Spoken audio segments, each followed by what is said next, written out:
नमस्कार साथियों। आज का जो विषय है वो हम लोगों ने विधायिका और कार्यपालिका रखा हुआ है। वैसे तो इस विषय पर हम लोगों की पर्याप्त चर्चा हो चुकी है, लेकिन जब विधायिका की हम बात करते हैं, वैसे ही स्पष्ट हो जाता है कि विधायिका विधान बनाने वाली इकाई है, अर्थात हमारे द्वारा चुने गए लोग जाकर के वहाँ विधान बनाते हैं, कानून बनाते हैं। दूसरी हम कार्यपालिका को देखते हैं यानी एग्ज़ीक्यूट करने वाली इकाई, तो ये दोनों भी बिल्कुल स्पष्ट हो जाती हैं। और पिछले कुछ समय में हमारी जो चर्चा हुई थी, वो चर्चा इस बात पर हुई थी कि कार्यपालिका के जो लोग हैं, वो विधायिका से ही निकल रहे हैं। इस तरह से देखा जाए अगर तो सीधे-सीधे विधायिका ने जो है कार्यपालिका को अपने नियंत्रण में ले रखा है। जब कार्यपालिका को अपने नियंत्रण में ले रखा है, तो इसका ये भी अर्थ है कि विधायिका जो है वह कार्यपालिका के कार्यों में हस्तक्षेप करती है। लेकिन वास्तव में दोनों की योग्यता और क्षमता देखी जाए दोनों की, तो वो बिल्कुल अलग-अलग है। एक प्रश्न खड़ा होता है कि जो विधायिका में हम लोग चुनते हैं, उनकी योग्यता का मापदंड क्या हो? तो योग्यता में हम लोग मानकर चलते हैं ब्राह्मण प्रवृत्ति के लोग हों। अब विधायिका को हम देखें, तो विधायिका जो है विधान बनाने वाली इकाई है, उसमें शैक्षणिक योग्यता बहुत महत्वपूर्ण नहीं होती है।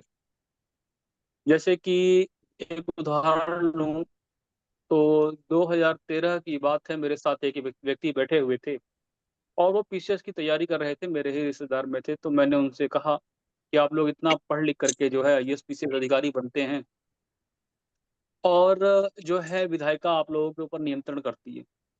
तो उन्होंने बड़ा ही अच्छा-सा जवाब दिया कि ये देखने में लगता है कि वो लोग हमारे बराबर योग्य नहीं है या पढ़े-लिखे नहीं है, लेकिन उनकी योग्यता का जो मापदंड है, जो पैमाना है, वो हमसे अलग है। यानी एक पीसीएस अधिकारी भी जो है पढ़ लिख कर के दिन-रात जो है, फिर भी वो 5,000 लोगों की, 500 लोगों की भीड़ इकट्ठा नहीं कर पाता है।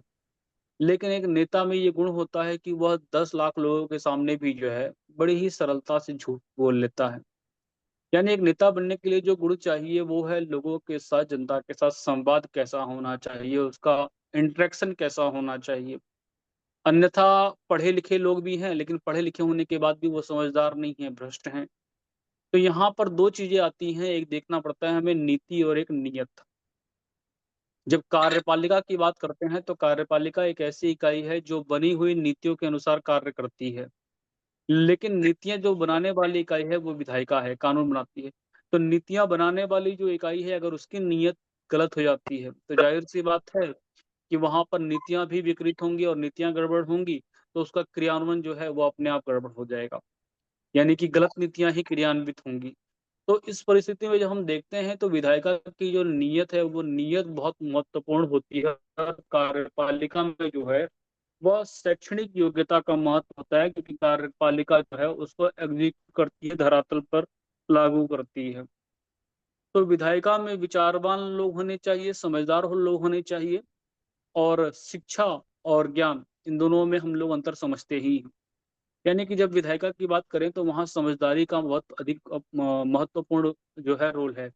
इसी प्रकार से जब हम न्यायपालिका की बात करते हैं तो न्यायपालिका में भी हम देखेंगे मुख्यतः जो है वो ब्राह्मण प्रवृत्ति के लोग होने चाहिए।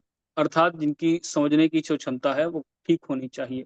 लेकिन विधायिका और न्यायपालिका को जब हम देखते हैं तो न्यायपालिका जो है वो एक ऐसी इकाई हो गई, जो बने हुए कानून के अनुसार न्याय कर रही है, वो कानून बना तो नहीं रही है।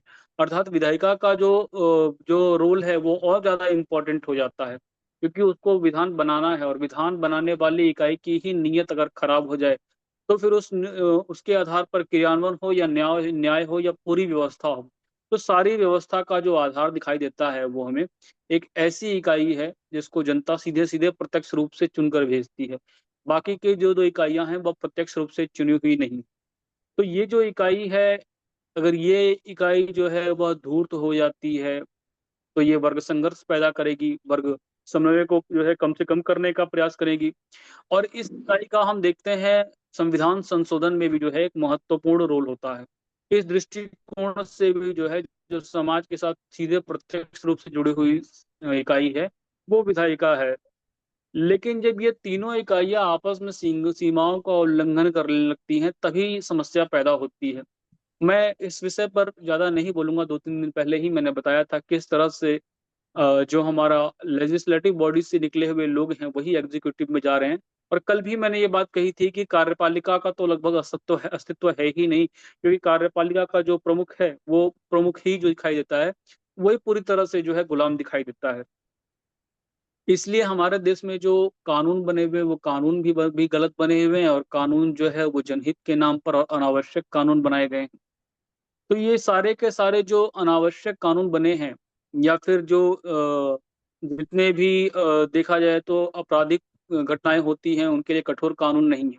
इसका कारण क्या है? तो इसका कारण भी यही दिखाई देता है, विधायिका की जो नीयत है वो नीयत ठीक नहीं दिखाई देती है, क्योंकि उसमें बहकाने वाले लोग ज्यादा हैं। जैसा कि आज के कोटेशन में भी लिखा हुआ है, यदि बहकाने की क्षमता रखने वाले लोग ही सर्वशक्तिमान हो जाए तब समाज का क्या होगा। जब धूर्त लोग पहुंचेंगे तो सबसे पहले क्या करेंगे, वो समाज की परिभाषा बदल देंगे, वो राज्य की परिभाषा बदल देंगे, वो तंत्र की परिभाषा बदल देंगे, वो सरकार की परिभाषा बदल देंगे। अर्थात वो वर्गों को बहकाने का काम करते हैं, वर्ग संघर्ष कराने का काम करते हैं। इस पर हम लोगों की परसों चर्चा भी हुई थी। अब जाहिर सी बात है, वहां बैठा हुआ व्यक्ति जो है वो बुद्धि प्रधान है, और समाज में अधिकांशतः लोग भावना प्रधान होते हैं। तो उनके पास ये योग्यता और क्षमता होती है कि वो अधिकांशतः लोगों को बहका ले जाते हैं, या फिर जैसे कहा जाए कि 10 लाख लोगों की भी भीड़ जमा करनी है, वहां भी बड़ी सरलता से।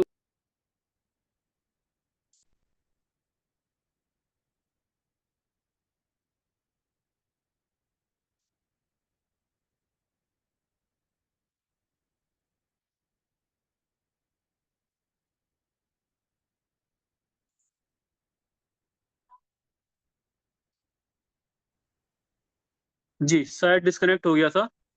तो इस परिस्थिति में जब हम देखते हैं तो कार्यपालिका के लिए तो सीधे सीधे जो है वो एक मापदंड घोषित किया गया हुआ है, वो है एजुकेशन, शिक्षा, क्योंकि क्रियान्वयन करना है। लेकिन समस्या ये खड़ी होती है कि अगर हम शैक्षणिक योग्यता को विधायिका का मापदंड नहीं बना सकते हैं, तो भी कोई ना कोई मापदंड तो होना ही चाहिए।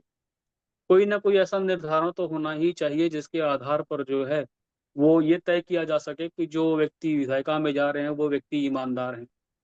इस आधार पर जब हम देखते हैं तो एक बात ये भी हम निकल कर सामने आती है कि ये तीनों एक दूसरे को नियंत्रित भी करती हैं, एक दूसरे से नियंत्रित भी होती हैं, नियंत्रण भी करती हैं। अर्थात जब हम विधायिका करते हैं तो भले ही हम शैक्षिक योग्यता को मापदंड न बना सके, लेकिन कोई ना कोई मापदंड या कोई प्रक्रिया हम लोगों को बनानी पड़ेगी। और सीधे जनता ने चुना है तो जनता के द्वारा चुनी गई इकाई है, तो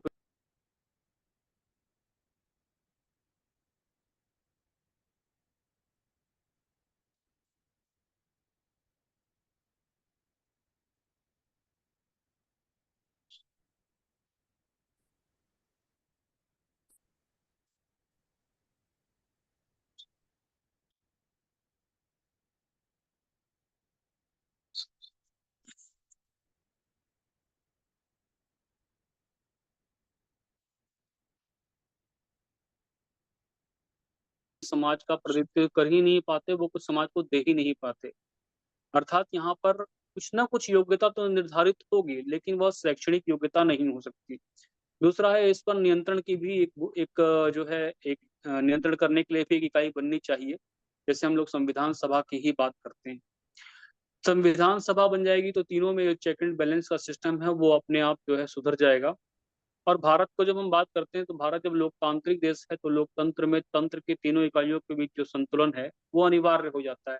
लेकिन ये संतुलन भी तभी हो सकता है जब समाज में जो निष्कर्ष निकालने वाले लोग हैं वो विचारक हों, वो चिंतक हों, मार्गदर्शक हों, उनकी भूमिका अलग होनी चाहिए। और राजनीतिक निष्कर्ष निकालने वाली जो इकाई है वह बिल्कुल अलग होनी चाहिए। वर्तमान में ये समस्या आ रही है कि समाज के विषय में या जो विचारक हैं उनका तो बिल्कुल जो है महत्व समाप्त हो गया है, या फिर उनकी भूमिका शून्यवत कर दी गई है एक षड्यंत्र के तहत।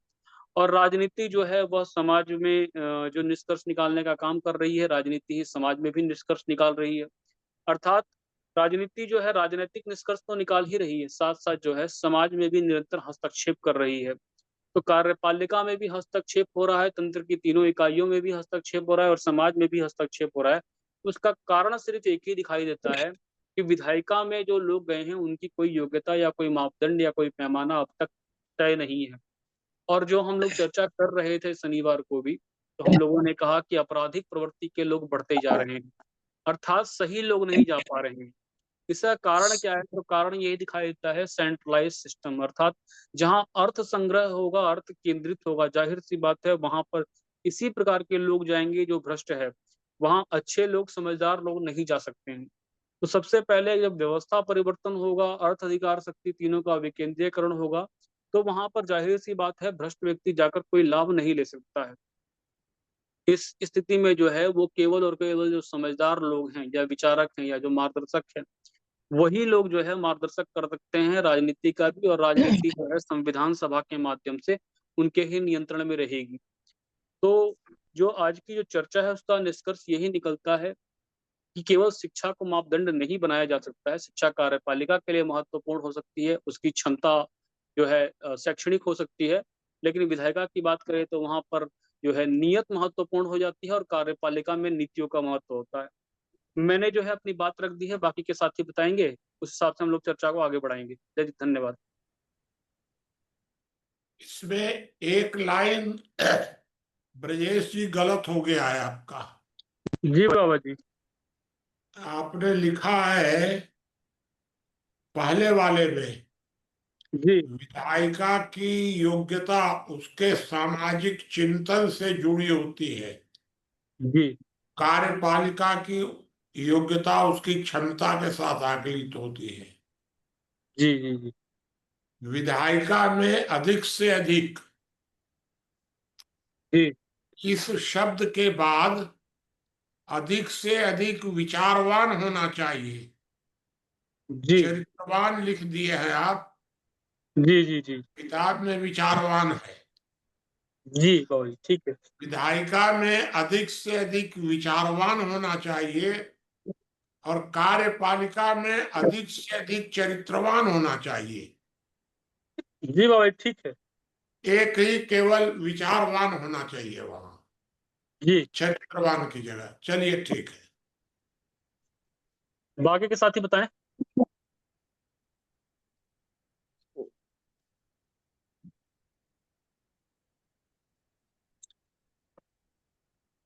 आज जो साथी हमारे प्रतिदिन नहीं बोलते हैं वही साथी शुरू करें।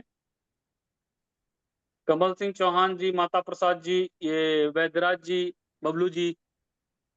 जी आदि जय सिया राम। जी नमस्कार, बताइए। सभी साथियों को बहुत दिनों से, चूंकि मेरी व्यस्तताएं चल रही थी, यात्रा भी हो रही थी और एक जगह रह नहीं पा रहा था, इसलिए जुड़ने में असमर्थ रहा। आज पुनः आप लोगों का साथ मिला है। विषय पर थोड़ी सी जो मुझे समझ आती है उसको मैं अपनी बात रखने का प्रयास करता हूँ। विषय हमारी व्यवस्थाओं से जुड़ा हुआ है और उसमें भी विधायिका और कार्यपालिका। आवश्यकता क्यों? क्योंकि ये व्यवस्था के अभिन्न अंग हैं। अब उनके लिए क्या होना चाहिए और क्यों होना चाहिए? क्योंकि कार्यपालिका नीतियों से बंधी हुई है और नीतियां विधायिका से बंधी हुई हैं, मतलब विधायिका ही नीतियों का निर्धारण करती है। विधायिका हमारे समाज का नेतृत्व भी करती है, क्योंकि समाज का प्रतिरूप उनमें देखने को मिलता है। लेकिन आजकल क्षेत्र से प्रतिनिधि ना होकर के, क्षेत्र का प्रतिनिधि ना होकर के क्षेत्र से प्रतिनिधि होने लगे हैं। ये हमारी राजनीति की विकृत अवस्था है, जिसका परिणाम पूरा देश भुगत रहा है। होना तो चाहिए, क्योंकि बहुत सारे युवा हमारे जो नेतृत्व करने वाले होते हैं उनके चरित्र को अपना आदर्श मानते हैं और अपने जीवन में उसे उतारने की कोशिश करते हैं, क्योंकि हम भी कहीं ना कहीं किसी न किसी के अनुगामी ही रहे हैं और हमने उसी के जैसा बनने की कोशिश की है और आने वाली पीढ़ी भी वही करती है, किसी न किसी को अपना आदर्श बनाती ही है। तो सबसे अधिक समझदार हमारी विधायिका को ही होना चाहिए। वो शैक्षणिक योग्यता है या नहीं है उससे कोई सरोकार नहीं है, उसका वो आवश्यक नहीं है। लेकिन समझदार होना ये एक आवश्यक तत्व है विधायिका का, क्योंकि उसका सरोकार समाज से है। अगर समाज के आवश्यकताओं की, समाज की समस्याओं की, समाज के परिवेश की अगर विधायिका को समझ नहीं होगी तो वो नीतियों का निर्धारण किस प्रकार से बनाएंगे। इन चीजों की समझ के अभाव में गलत नीतियां बनेंगी। जितने भी अमेंडमेंट आजकल आज तक हुए हैं जन कल्याण के नाम पर या लोक कल्याण के नाम पर, वो एक भी लोक कल्याण के लिए है नहीं, लोकहित के लिए है नहीं, लोकहित में नहीं है। तो हम कैसे मान लें कि आज के हमारे जो नेतृत्व करता है वो हमारे समाज का एक प्रतिरूप है? नहीं है। विधायिका में दो चीजों की आवश्यकता होती है, एक तो इतिहास पता होना चाहिए, दूसरा हमारे समाज की समस्याओं का बाद बाकी, क्योंकि शैक्षणिक योग्यता और अधिक समझ रखने वाले आईएएस अधिकारी और हमारी जो कार्यपालिका के जो उच्च अधिकारी होते हैं वो रहते ही हैं और वो सलाह देते रहते हैं, चाहे वो अर्थ शक्ति के लिए हो, आर्थिक हो, या समाज को नियंत्रित अपराध को नियंत्रण करने वाली बात हो। उस सब में हमारी कार्यपालिका सक्षम है, लेकिन उनमें इतने ज्यादा नियम न बना दिए जाएं कि कार्यपालिका भी उनका पालन करवाने में असमर्थ हो। क्योंकि अपराधों की शुरुआत या भ्रष्टाचार की शुरुआत होती ही अधिक, जितने अधिक नीतियां बनेगी उतने नियम बनेंगे, नियम बनेंगे उनको लागू करवाने, जब लागू नहीं हो पाएंगे तो व्यक्ति कहीं ना कहीं उनसे बचने की या उनका पालन ना करने के लिए कोशिश करेगा और कहीं ना कहीं उसको रास्ता मिल ही जाता है। तो इसलिए ये भ्रष्टाचार चल रहा है और वो भ्रष्टाचार से हमारा समाज प्रभावित हो रहा है। अब दूसरी, चूंकि पूंजीवाद चल रहा है तो आर्थिक असमानता भी बढ़ रही है। आर्थिक असमानता क्योंकि प्रकृति प्रदत्त संसाधनों का उपयोग जो जिनके पास जनबल है, जिनके पास बाहुबल है, या जिनके पास अर्थबल है, वो उन संसाधनों पर आधिपत्य किए हुए हैं। तो जो आमजन है या पंक्ति में पीछे खड़ा हुआ व्यक्ति है, उसके हिस्से के संसाधनों का उपयोग ऊपर जिनके पास ये तीनों शक्तियां हैं वो उपयोग कर रहे हैं। तो आर्थिक असमानता बढ़ रही है और यही कारण हमारे समाज में असंतोष का है। दूसरी बात, सत्ता में बने रहने के लिए हमारे विधायिका के जितने भी प्रतिनिधि हैं वो सारे के सारे अधिकतम प्रयास करते हैं कि समाज बटे, क्योंकि वोट की राजनीति है। उन्हें विचारों से कोई लेना देना नहीं है, उनका हित सिद्ध हो, वो सत्ता में काबिज बने रहें, सत्ता की मलाई चाटते रहें, सुख संसाधनों का लाभ लेते रहें। और इसके लिए वो समाज को तोड़ने का, समाज क्या परिवारों को तोड़ने का काम चल रहा है। आजकल तो यहाँ तक के पति पत्नी को भी तोड़ने का काम हमारी विधायिका बखूबी कर रही है। तो ये सारा काम है नियत का। नीतियां, नियत ठीक होगी, चाहे कार्यपालिका की हो, चाहे विधायिका की हो, चाहे न्यायपालिका की हो। निरपेक्ष भाव से जब तक व्यक्ति काम नहीं करेगा, और निरपेक्ष भाव से व्यक्ति उसी कंडीशन में काम करेगा जब उसके दायित्व निर्धारित होंगे। हमारी विधायिका का कोई भी दायित्व नहीं है निर्धारित। विधायिका का दायित्व नहीं है, उन्हें किसी जवाबदेही है नहीं है, तो वो कुछ भी अनाप शनाप जैसे भी नियम हैं वो बनाते हैं, क्योंकि उन्हें तो कार्यपालिका ने लागू किया और ठीक हुआ या गलत हुआ उससे उनका कोई लेना देना नहीं है। तो अव्यवस्थाएं फैलती हैं। यही हाल न्यायपालिका का है, क्योंकि न्यायपालिका में भी जितने भी सुप्रीम कोर्ट है या कोर्ट के जजेज हैं वो कोई भी निर्णय देते हैं, शासन पालन कर रही है उसका नहीं कर रही है उन्हें उससे कोई लेना देना नहीं है। अपने मन मर्जी से उन्होंने अपने आप को अपने सर्वोच्च मान लिया है कि हम हैं, हम ही न्याय करता है, जबकि वो भी एक हमारी कार्यपालिका का कार्य करने का ही एक हिस्सा है। अब उनके पास न्याय साक्ष्यों के आधार पर बात होती है कि भाई आज 98% लोग झूठ बोल रहे हैं, 1-2% की गिनती नहीं है। गिनती नहीं है तो अपराध नियंत्रित हो कैसे? और अपराधी बाहुबली भी होता है, उसके पास धनबल भी आ जाता है और धनबल के कारण वो राजनीति में भी आ जाता है, तो विधायिका का भी हिस्सा बन जाता है। तो ये सारी चीजें नीति, नियत और हमारी शुचिता, इन पर निर्भर करती है। जहां पर जवाबदेही नहीं होगी वहां ये तीनों चीजें यथावत होना संभव है ही नहीं। जब संभव नहीं है, सब समाज में असंतोष पैदा होगा, अराजकता बढ़ेगी और अपराध होगा, व्यक्ति में सुरक्षा की भावना नहीं होगी, न्याय मिलने की संभावना नहीं होगी, तो व्यक्ति कानून के अपने हाथ में लेकर के और अपना न्याय अपने हिसाब से करने के लिए बाध्य होगा। यही भारत की आज दुर्दशा का मुख्य कारण है। मैं अपनी बात को यहीं विराम देता हूँ। धन्यवाद। आगे और लोग विषय का विस्तार देंगे। धन्यवाद जी, धन्यवाद आदरणीय। बाकी के साथी बताएं।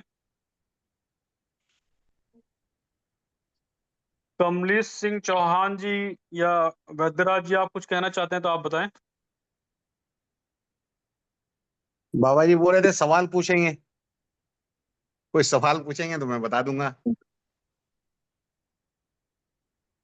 जी हाँ, नमो नमः। जी, बताइए आदरणीय। ठीक है, धन्यवाद।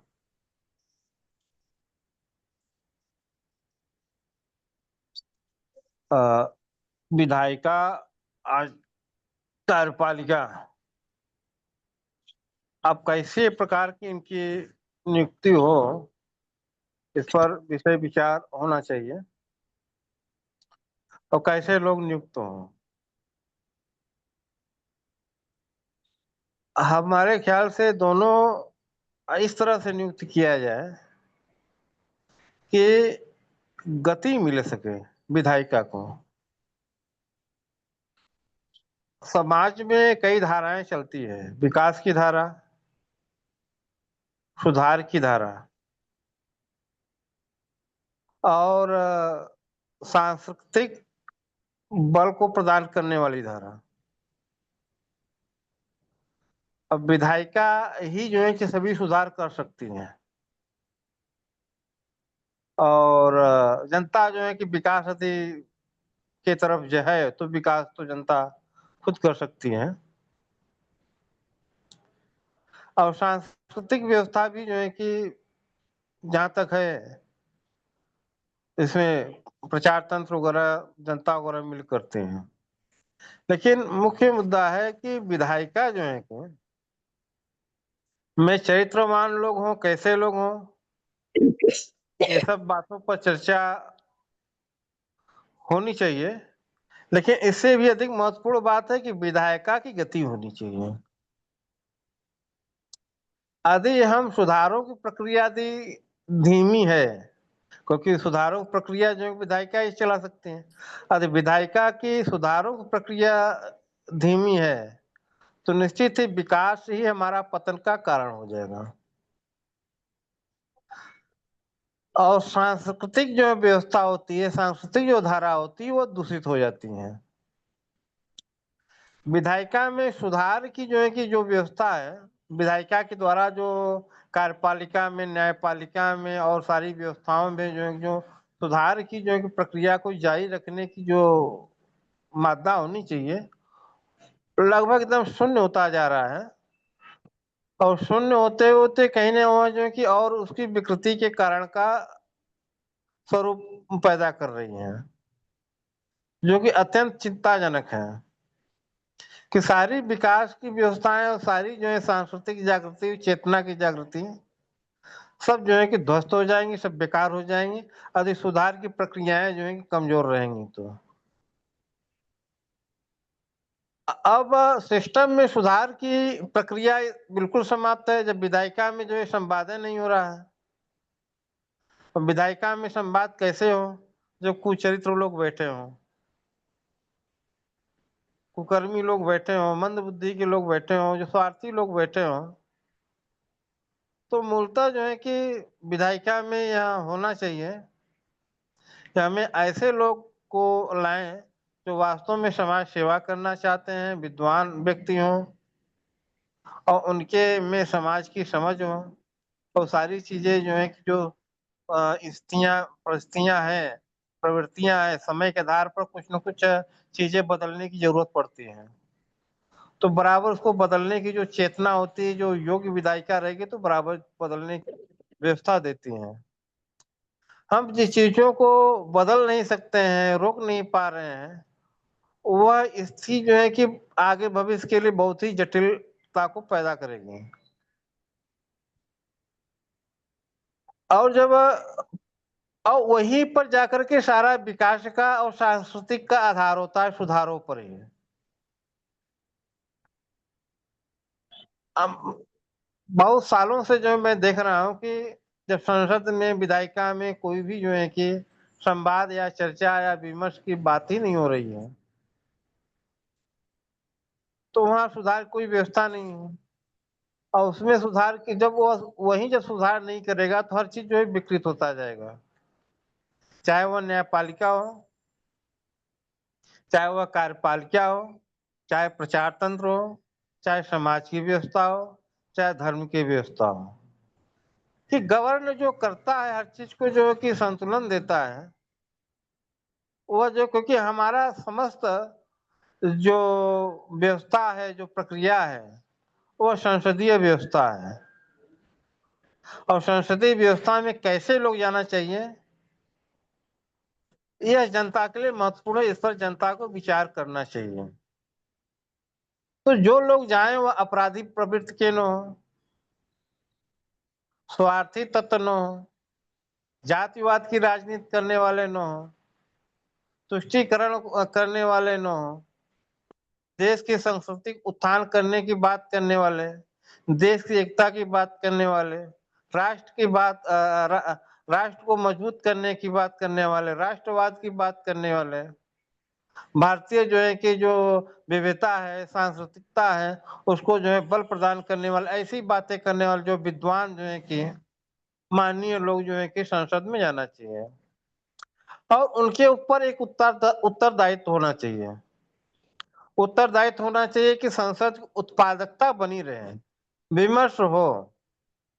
यदि उत्पादकता यदि संसद यदि नहीं रख पाती है तो संसद को जो है भंग कर देना चाहिए, या जो भी संसद में गए हैं लोग उनको जो है कि 10 साल के लिए चुनाव लड़ने के लिए आयोग कर देना चाहिए। क्योंकि आप लोग 5 साल तक थे और संसद में क्या क्या उत्पादन हुआ, जीरो है।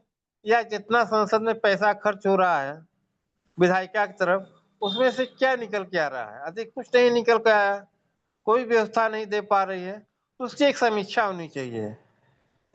यदि विधायिका की समीक्षा यदि हो और जो निवर्तमान संसद है यदि वह जो है कि यदि उत्पादकता नहीं दे पाए तो कम से कम जो भी सांसद है पूरे संसदीय व्यवस्था में जितने भी सांसद हैं उनको जिम्मेदार मानते हैं, उनको 10 साल के लिए किसी भी चुनाव प्रक्रिया से उनको निलंबित कर दिया जाए।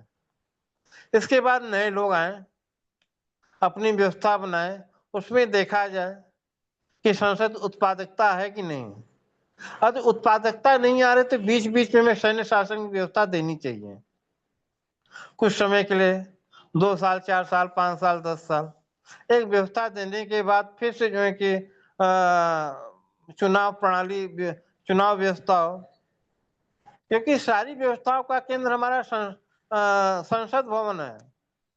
जब संसद भवन में ही जो है कि सारी व्यवस्था गड़बड़ हो रही है तो आप सारे समाज के सिस्टम में गड़बड़ी आनी निश्चित है। और संसदीय कार्य प्रणाली में भी जो है कि उसमें प्रधानमंत्री और गृह मंत्री और मंत्रालय प्रमुख नहीं है, प्रधान नहीं है, राष्ट्रपति भी प्रधान नहीं है, प्रमुख नहीं है। उसमें जो विमर्श होता है, जो संवाद होता है, जो चिंतन होता है, वह किस दिशा में चिंतन हो रहा है, किस लिए चिंतन हो रहा है, कितनी चिंतन हो रहा है, कितने संवाद होता है, संवाद की जो तथ्य क्या है, तर्क क्या है, किस तरह के संवाद करने वाले हैं, और संवाद कितने देर तक हो रहा है, और क्या क्या संवाद से निचोड़ के ले आ रहे हैं। यह संपूर्ण व्यवस्था का जो है कि नींव है, केंद्र है। और यही नहीं हो रहा है तब किसी भी अन्य चीज पर बात करने का कोई ध्येय नहीं रहता है। जब यह नहीं रह गया तो पूरी व्यवस्था को हम जो है कि ब्लॉक यानी जाम हुआ मान लेना चाहिए, और इसीलिए मैं कहता हूँ यहाँ पर सैन्य व्यवस्था को जो है लागू करना चाहिए, और इस पर जो है कि सभी लोग गंभीर होना चाहिए, कोई पार्टी इस बात पर गंभीर होना चाहिए। प्रत्येक नेता का यह ध्येय हो कि हम किस लिए जो है कि राजनीति में आए, किस लिए नेता बने हैं। तो वास्तव में हम सांसद बने हैं या नेता बने हैं, वास्तव में इसलिए बने हैं कि वहां पर जाकर के हम जो है कि संसद में, विधानसभा में संवाद करें, विचार करें, तथ्य तर्क के साथ जो है कि सुधारों को लागू करें। कौन विधायक को, कौन विधान, कौन कानून जो है कि गलत है, कौन कानून सही है, इस पर गंभीर चर्चा होनी चाहिए, और जो गलत कानून उसको निरस्त किया जाना चाहिए। जो अनुभव हो रहे हैं, उन अनुभव के आधार पर नए कानून कैसे जो है जोड़े जाएं। हर चीज जो है कि पूरी चेतना के साथ अनवरत तेज गति से होनी चाहिए, और जितनी तेज गति से सुधार होगा, उससे अच्छी गति से जो है कि विकास अपने आप पकड़ लेगा, सांस्कृतिक चेतना अपने आप विकसित होगी, राष्ट्र की एकता अखंडता अपने आप मजबूत होगी, और समाज में सारी व्यवस्थाएं अपने आप सही होने लगेगी। इसी साथ अपनी बात समाप्त करता हूँ। धन्यवाद। जी, धन्यवाद आदरणीय। बाकी के साथी बताएं।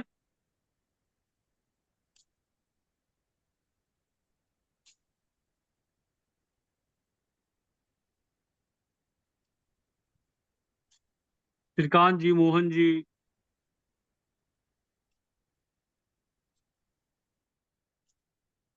या पवनजय जी कुछ कहना चाहें? चलिए, कोई नहीं कुछ कह रहा तो मैं कहता हूँ। जी, बताइए आदरणीय। देखिए, हमारे यहाँ के लोग, हम लोग अपने प्रधान से भी नहीं कहते हैं कि आप अपना हिसाब किताब दो। विधायक और सांसद आ जाए तो हम समाज के जितने भी जागरूक समझदार लोग हैं, शरीफ लोग हैं, वो सब हाथ जोड़ के खड़े हो जाते हैं। एक बार भी वो कोई सवाल नहीं करते उनसे। हम उन्हें राजा की तमाम सम्मान देते हैं और इसी से अभिभूत रहते हैं कि वो मेरे यहाँ आ गए। जिसके यहाँ वो आते हैं उसके पीछे उस समाज के लोग स्वतः हो जाते हैं। बाकी समाज में कुछ ऐसे अक्खर टाइप के भी लोग होते हैं जिनके यहाँ ना वो जाते हैं और वो बोलते भी रहते हैं कि हाँ हमें जरूरत नहीं है। तो उनकी बात नहीं किया जा रहा है 1% लोगों के। बाकी 99% लोग ऐसे ही हैं जो प्रधान से लेके सांसद तक को, जहां तक की जनता की पहुंच है, वो उनके आने पे वो अभिभूत हो जाते हैं। हिसाब किताब, नीति नियम की बात करने की तो बात ही छोड़ दीजिए। तो ऐसी स्थिति में किसी को यह समझा जाए कि वह मेरा मैनेजर है, वो मेरे लिए काम कर रहा है, वो मेरे से पैसा ले रहा है, इस भ्रम में रहना और अपने परिवार और समाज को इस भ्रम में रखना घातक होगा। क्योंकि जो लोग समाज में नहीं ज्यादा घुले मिले हैं, ज्यादा समाज को नहीं देखे हैं, या जो बच्चा अभी युवा हो रहा है, अगर वह इस परवरिश से आगे बढ़ा तो समाज में वह पिछड़ जाएगा, धोखा खा जाएगा। तो उसे यह समझाने की जरूरत है या बताने की जरूरत है कि ये जो लोग हैं, जो पावरफुल लोग हैं, सच्चाई ये है कि इनको सम्मान दीजिए और इनका साथ अगर बना रहे तो यह बेहद महत्वपूर्ण है। इससे आपका जीवन सुखमय हो सकता है और आप अपने कार्य में सफलता प्राप्त कर सकते हैं। उचित अनुचित लाभ आप इनसे ले सकते हैं। बाकी अगर आपने अपने बच्चे को ये सिखा दिया कि वह हिसाब नहीं करते हैं, वह घोटालेबाज हैं, वह चोर हैं, तो वह समाज में बेइज्जत होगा, वह व्यवसाय नहीं कर पाएगा, वह समाज में हे दृष्टि से देखा जाएगा और फेल रहेगा। तो ऐसी बात करना और बताना दोनों ही बिना मतलब का है। अब ऐसा अगर समाज पूरा कर रहा है तो क्यों कर रहा है? समाज के लगभग लोग यही कर रहे हैं, और अपनी हेठी दिखाने के लिए वो समाज में इस तरह की बात कर लेते हैं कि नेता चोर हैं, लेकिन नेता के सामने वो नहीं कहते हैं। सच्चाई यही है। तो क्यों ऐसा समाज कर रहा है? जरूर इसके उचित कारण होंगे, उचित कारण हैं। नेता आज के समय का राजा है, और राजा जो है वो टैक्स ले, सुरक्षा दे, न्याय दे, इतना ही पर्याप्त है। वह जो भी विकास के लिए, क्योंकि उसकी मजबूरी है, संवैधानिक मजबूरी है, जो भी धन निकालेगा वो विकास के नाम पे निकालेगा, तो उसमें घोटाला करके ही वो अपना पॉकेट भर पाएगा। अगर यह संवैधानिक मजबूरी ना होती, विकास के अलावा भी अगर पैसा निकालने की जगह होती, तो वह बिल्कुल विकास के नाम पे पैसा ना निकालता और ऐसी कोई बात ना करता। समाज में उसको वोट लेना है आम लोगों से, इसलिए भी वह कहता है कि कुछ ना कुछ काम हो जाए, जितना अधिक से अधिक मुझको फायदा हो जाए, बाकी काम भी हो जाए। यही सच्चाई। तो समाज का भला कैसे होगा? समाज पहले भी अपने नियम बनाता था, और जो वैश्य लोग होते थे वे प्याऊ बनवाते थे, तमाम सामाजिक काम वो खुद करते थे। समाज अपने लिए खुद व्यवस्थित रहता था, वो अपने लिए स्वयं चीजें डेवलप करता था, और यही रीत और नीति जब तक इस पे कायम रहेगा तब तक शांति और सौहार्द रहेगा। धन्यवाद। जी धन्यवाद आदरणीय। बाकी के साथी बताएं। भैया जी बैदराज बोल रहा हूँ। जी बताइए आदरणीय। हम लोग चर्चा करते करते मार्गदर्शक सामाजिक शोध संस्थान के द्वारा हमने कई निष्कर्ष निकाले हैं, जो उन निष्कर्षों की जगह यह नहीं, यह बात होनी चाहिए, यह सामने आनी चाहिए। अपना अपना मत व्यक्त करके हम कहते हैं कि ऐसा होना चाहिए, ऐसा हो रहा है, और ऐसा हम कई प्रकार की धूर्तताओं को उजागर कर रहे हैं, कई चालाकियों को उजागर कर रहे हैं। इससे काम नहीं चलने का। अभी हम लोगों ने रास्ता पकड़ लिया है। अब सिर्फ और सिर्फ ये है कि इस प्रावधान की जगह यह नहीं, यह प्रावधान होना चाहिए, ऐसा सामने आना चाहिए।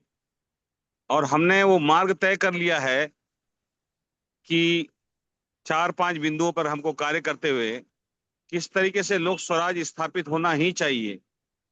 ये लोकतंत्र जो है यह अराजकता की ओर बढ़ता चला जा रहा है, और इसमें तानाशाही की भूख पैदा होकर वापस तानाशाही की ओर न चले जाएं हम।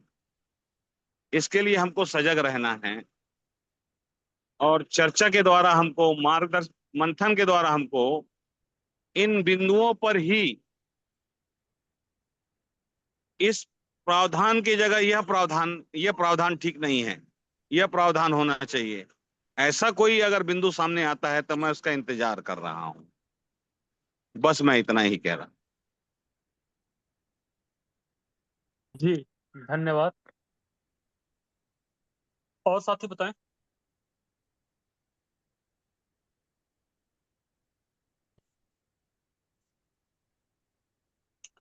कमल सिंह चौहान जी, आप कुछ कहेंगे तो बताइए।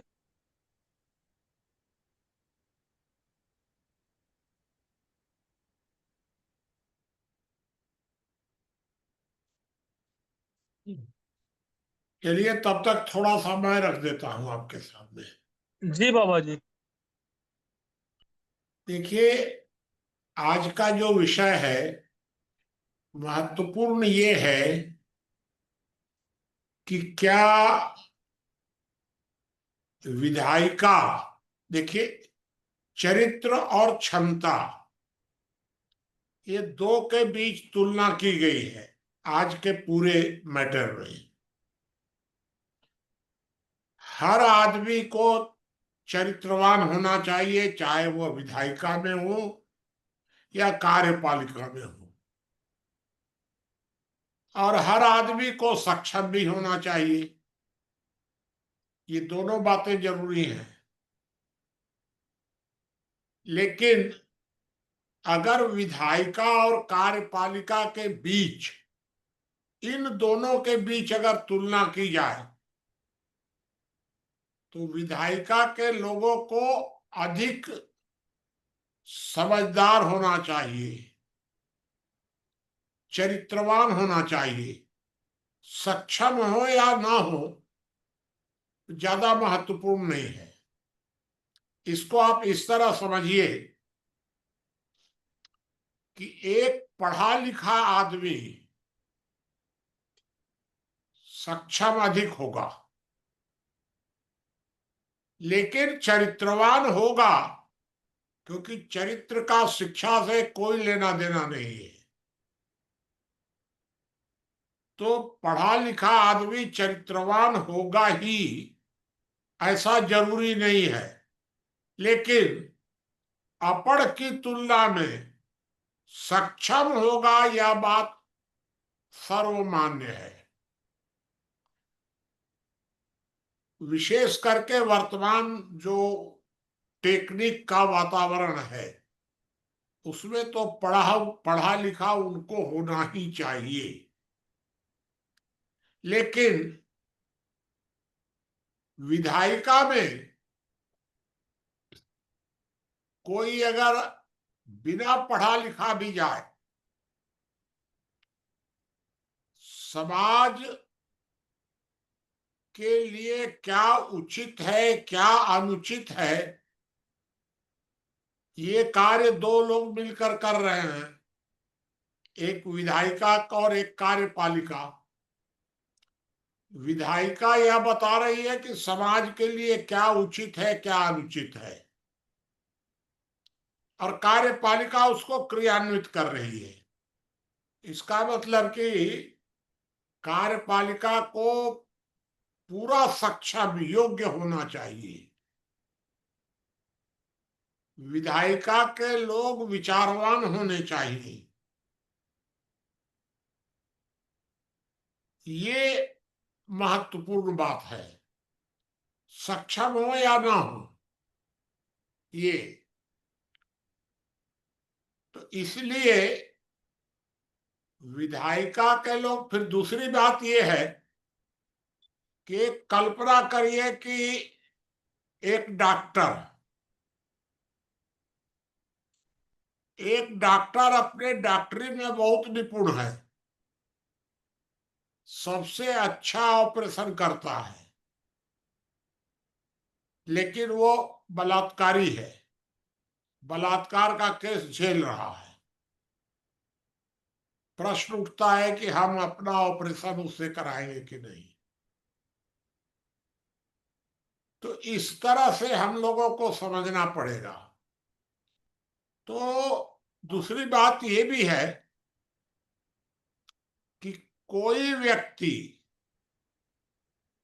कितना विचारवान है, कोई भी व्यक्ति, इसका आकलन कौन करता है? इसका आकलन विधायिका के लिए करते हैं हम, मतलब पूरा समाज उसका आकलन करके, अगर मान लीजिए कि कोई व्यक्ति डॉक्टर ने लिख दिया कि ये पागल है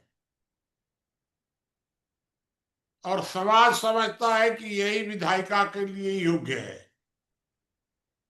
तो आप डॉक्टर की बात को मानेंगे कि जनता की, समाज की बात को मानेंगे? विधायिका के लिए,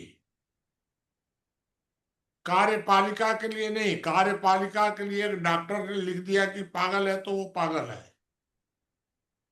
तो कार्यपालिका चुनाव तो हम करते नहीं हैं,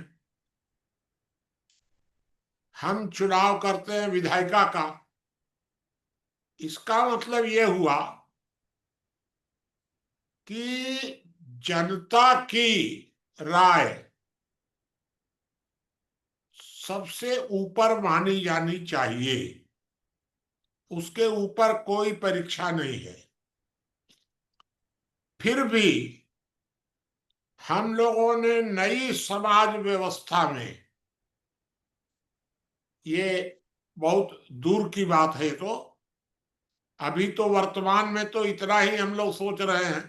नई समाज व्यवस्था में जरूर हम लोगों ने एक परीक्षा प्रणाली सोची है कि विधायिका में सिर्फ विचारवान लोगों को जाना चाहिए, जो मार्गदर्शक हो उन्हीं को जाना चाहिए उसमें। कार्यपालिका में इस प्रकार के लोगों को जाना चाहिए, ये हम लोगों ने सुझाव दिया है। लेकिन वर्तमान परिस्थिति में अगर वर्तमान संविधान में कोई छोटा मोटा संशोधन करना होगा तो हम अभी किसी परीक्षा की बात उसमें नहीं रखेंगे जब तक कि व्यापक संशोधन नहीं होगा। व्यापक संशोधन होगा तो हम लोग अपनी बात रख सकते हैं। ये मैं कहना चाह रहा था। और तो बाकी तो सारी चर्चा हो ही रही है पूरे विषय पर, तो चलिए आगे बताइए। अब जो एक बात और थी इसमें कि कार्यपालिका, विधायिका, न्यायपालिका, कार्यपालिका, अगर इन तीनों का सही आकलन किया जाए, जैसे जो मैं करता हूं, वर्तमान में सबसे ज्यादा गड़बड़ विधायिका करती है। स्वतंत्रता से लेकर अब तक, जब से संविधान लागू हुआ है, सबसे ज्यादा समस्याएं पैदा करने का काम विधायिका ने किया है। दूसरा न्यायपालिका कर रही है, कार्यपालिका तो फॉलो कर रही है। वो जो कानून बना रहे हैं उसको क्रियान्वित ये कर रहे हैं। तो अगर कानून ही गलत है, जैसे आपको बताएं कि आज से 30 साल पहले 95 में, 95 अभी हाल की बात है, 1 क्विंटल चावल अगर आप अपने घर में रखते तो 5 साल 10 साल की सजा, शायद 7 साल की सजा थी उतने में, 1 क्विंटल चावल रखने में। सरसों 4 क्विंटल की छूट दी गई थी बस। और ये बात है 95 तक, जिस समय अकाल था, लोग भूखे मर रहे थे, उस समय अगर ऐसा कानून बना तो उस कानून की समीक्षा होनी चाहिए थी। लेकिन इस कानून को समाज में भय पैदा करने और भ्रष्टाचार करने का हथियार बना लिया गया। मैंने सुना है भाषण बहुत लोगों का, वो ये कहते थे कि देखो 307 कर दोगे तो हम बचा लेंगे, लेकिन 3/7 करोगे तो हम नहीं बचा सकेंगे। तो अब आप सोच लीजिए, 3/7 मतलब इसेंशियल कमोडिटीज एक्ट, अगर उसमें फंस गए तो सजा निश्चित है, क्योंकि उसमें बर्डन ऑफ प्रूफ भी आपके ऊपर है। तो 3/7 में अगर फंस जाओगे, वकील बोलते थे, तो हमारे पास कोई उपाय नहीं है। 3/7 में फंस जाओगे, अटेम्प्ट टू मर्डर,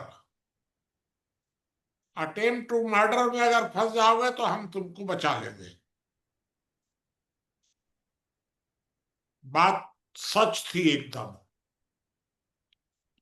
इस तरह के कानून बनाए गए थे। और वर्तमान राजनीतिक और प्रशासनिक वातावरण में राजनेताओं ने इतना हस्तक्षेप किया है कार्यपालिका में, अति। तो गड़बड़ तो विधायिका ने की है शुरू से,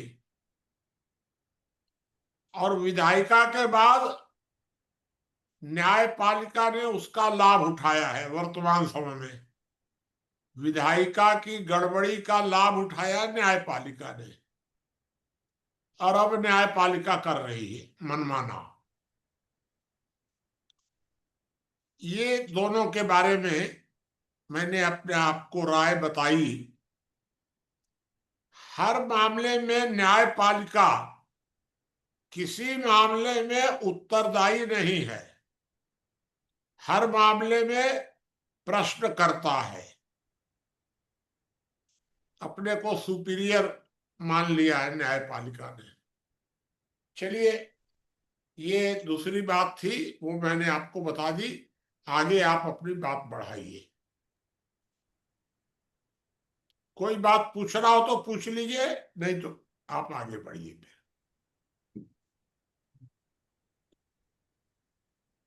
बबलू जी, मोहन जी या श्रीकांत जी, कोई साथी बताएं।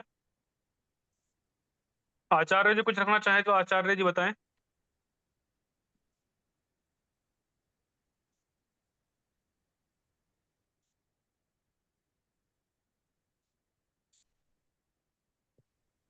हेलो, प्रणाम बाबा। मैं मेरा एक सवाल है बाबा। जी बताइए बबलू जी। एक डाउट था मन में, तो मैं साहब मुनि जी से क्लियर कर लो। जो कैबिनेट स्तर के मंत्री होते हैं वो क्या विधायिका के अंग आएंगे या कार्यपालिका के?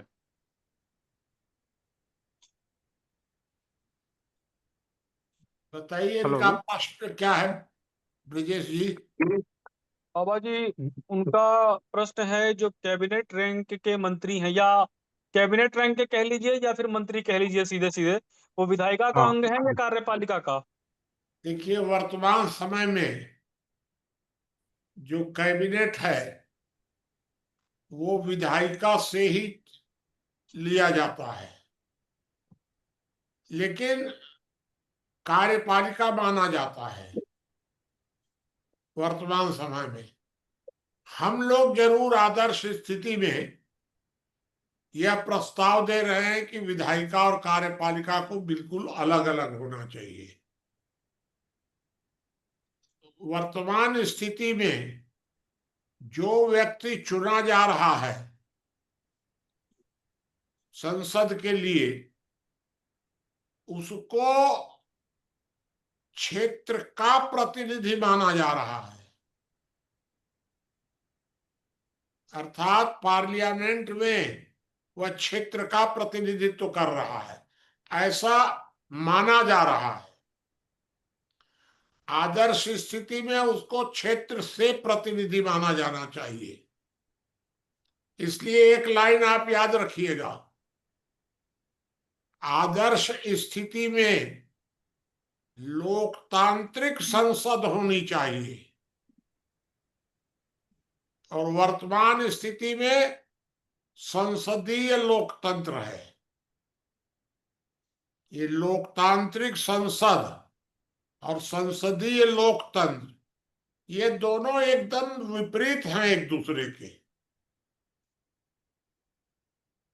शुरुआत में कल्पना जब की गई थी स्वतंत्रता के समय या उसके बाद, उस समय लोकतांत्रिक संसद की कल्पना की गई थी। संसदीय लोकतंत्र तो 51 में आया है। संविधान भी जो बना उसमें अधिक छाप थी लोकतांत्रिक संसद की। बाद में इन्होंने संसदीय लोकतंत्र कर दिया, ये अलग बात है। चलिए, ये मैं आपको और बता दिया। बाबा जी, इस पर मैं एक बात कहना चाहूंगा। हाँ, जो उनका जो प्रश्न था, तो जैसे हम देखते हैं कि प्रधानमंत्री है या मुख्यमंत्री है, तो वो मंत्री भी है और मंत्री होने के साथ साथ सांसद भी हैं। तो जब वो वाराणसी से सांसद हैं, उस समय वो विधायिका का अंग होते हैं, और जब वो मंत्री पोस्ट पे चले जाते हैं, उस समय कार्यपालिका का अंग। तो एक ही व्यक्ति एक ही समय पे दोनों जगह रहता है, वो विधायिका में भी रहता है और वो कार्यपालिका में भी रहता है। अब आप देखिए, अभी अभी प्रधानमंत्री पार्टी का प्रचार कर रहे हैं। ये तो बहुत घातक है, लेकिन कर रहे हैं भाई, ये तो छूट है। बाबा जी, हाँ, बताइए।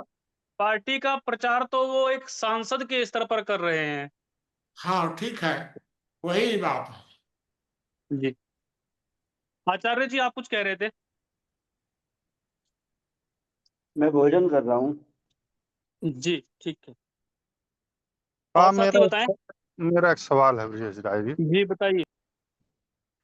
बाबा, उपनिवेशवाद के खात्मे के बाद से पूंजीवाद की शुरुआत जब हुई, तो उन्होंने एक दिशा दिखाई कि हम अनाज और सेक्स समाज में अत्यधिक कर देंगे, जिससे कम से कम अनाज और सेक्स के लिए लड़ाई नहीं होगी। और इसका परिणाम ये हुआ, जो उस समय कानून बना था वह इसीलिए बना था कि अनाज को समाज में आने दिया जाए, और अनाज की धीरे धीरे अधिकता हुई, उस विषय पे काम हुआ। आज अनाज जो है लगभग फ्री मिल रहा है। बाकी सेक्स की कंडीशन तो ये है ही है कि 400-500 रुपए में हर जगह उपलब्ध है। जी, तो इसे मैंने भी यही बात कही है कि उस समय की परिस्थिति के अनुसार अनाज कहीं स्टॉक ना हो जाए, इसलिए आपने कानून बना दिया। लेकिन ये 95 में क्या जरूरत थी कानून की? आपने अगर इमरजेंसी, अभी मैं बीमार पड़ा अभी, तो भाई बीमार पड़ा तो तत्काल के लिए हमको दवा दे दिए। अब वो दवाई को हम, टेस्टफुल अगर दवाई है, स्वादिष्ट है, उसी को हम खाते रहेंगे तो रिएक्शन भी होगा। उसकी एक सीमा तो होनी चाहिए। तो ये अनाज के लिए जो कानून बना, वो कानून 95 तक रह गया। ये मोटी बात है।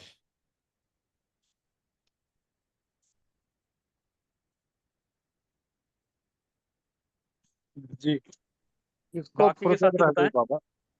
हाँ, फिर एक बात और बता दें कि बना था अनाज के लिए, बाद में आपने उसको सरसों पर भी लागू कर दिया। सरसों की तो कमी नहीं थी। चलिए, खैर।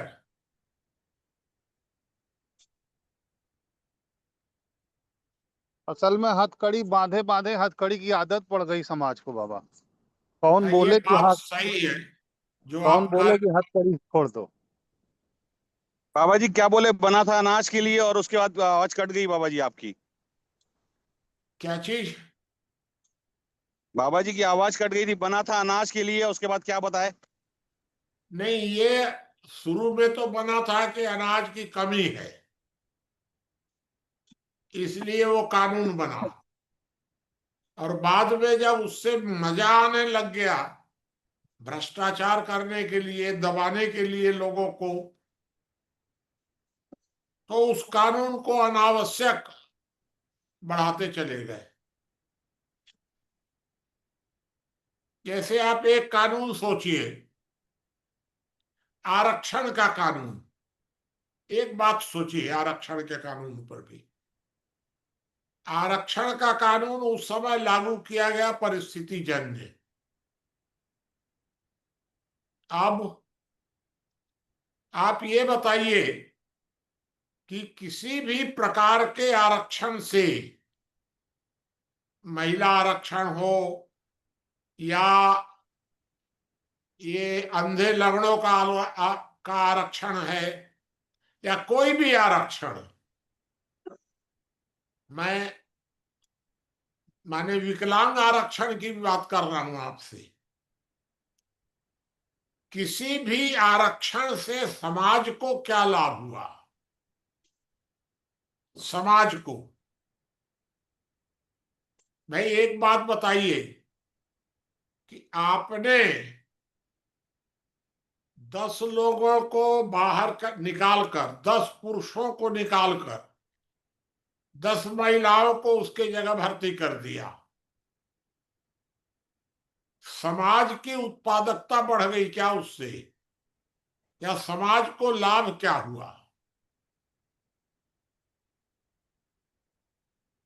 एक बात आप सोचिए, दहेज कानून बना, मान लीजिए ये माना गया कि गरीब घरों की लड़कियां भी ऊपर घरों में जाएं।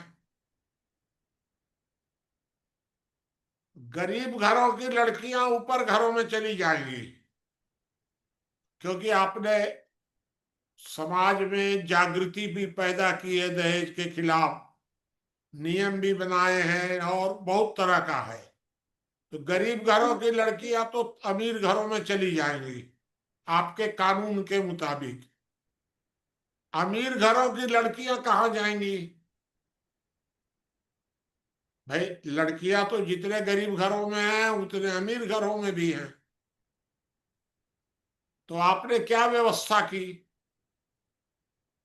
पुराने जमाने में जो व्यवस्था थी वो थी, उसमें ये था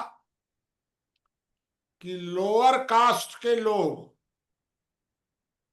जिनको हम लोअर कास्ट मानते थे, लोअर कास्ट के लोग अपर कास्ट में शादी करेंगे तो मान्य है। अनुलोम विवाह उसको अच्छा मानते थे।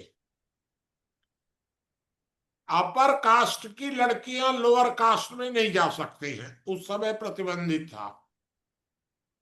लेकिन उस समय एक छूट और थी कि बहु विवाह का आपने छूट दिया था वो अपर कास्ट को। लोअर कास्ट को यह स्वतंत्रता थी कि एक लड़की एक से अधिक लड़कों के साथ विवाह कर सकती है। यह स्वतंत्रता थी उस समय। अभी कई जगह है भी। तो इसमें लोअर कास्ट में था एक लड़की एक से अधिक विवाह कर सकती है लड़कों के साथ एक साथ। और अपर कास्ट को छूट दी गई थी कि एक से अधिक लड़कियों के साथ कोई अपर कास्ट का लड़का विवाह कर सकता है। ये सब प्रथाएं गलत थी, चलिए उनको समाप्त हो गई। लेकिन ये अब कानून बनाने की क्या जरूरत है कि गरीब घरों की लड़कियां अमीर घरों में जाएं?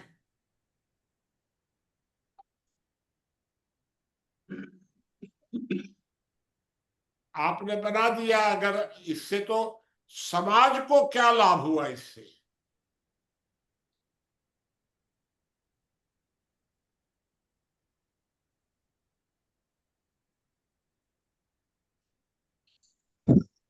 चलिए आगे अपनी चर्चा जारी रखिए। अब आप मंगला प्रसाद जी कुछ बोल रहे हैं।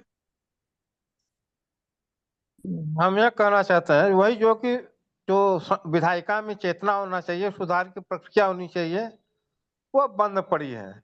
हम कुछ सामयिक आधार पर कानून का परिवर्तन करते हैं, लेकिन जब उसकी जरूरत नहीं रहती उसको बदलने वाली जो चेतना होती है वो लुप्त हो जाती है।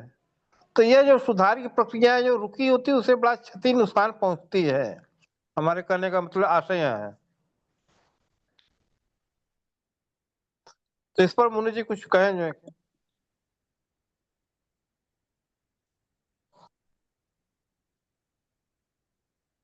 ठीक बात है आपकी।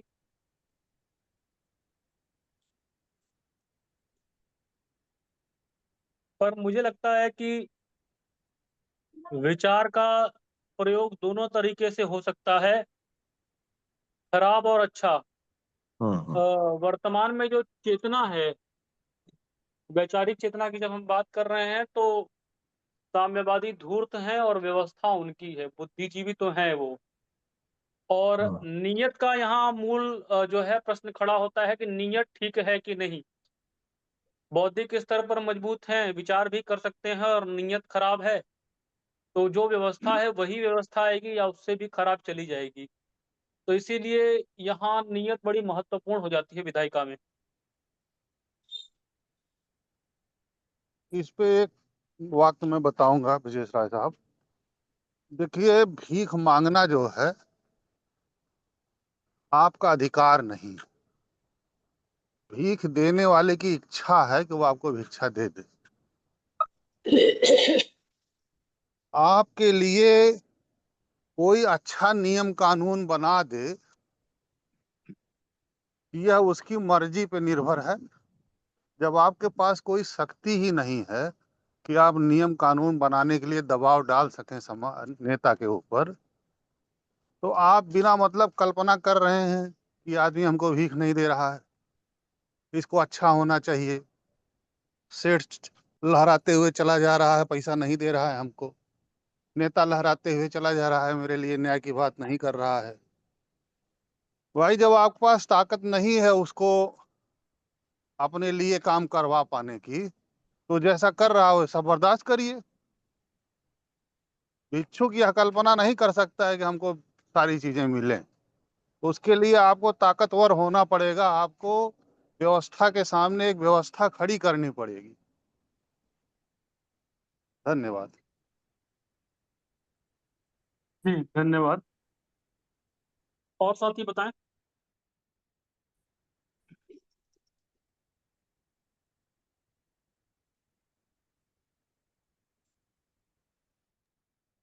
मदन जी कुछ नहीं बोले आज।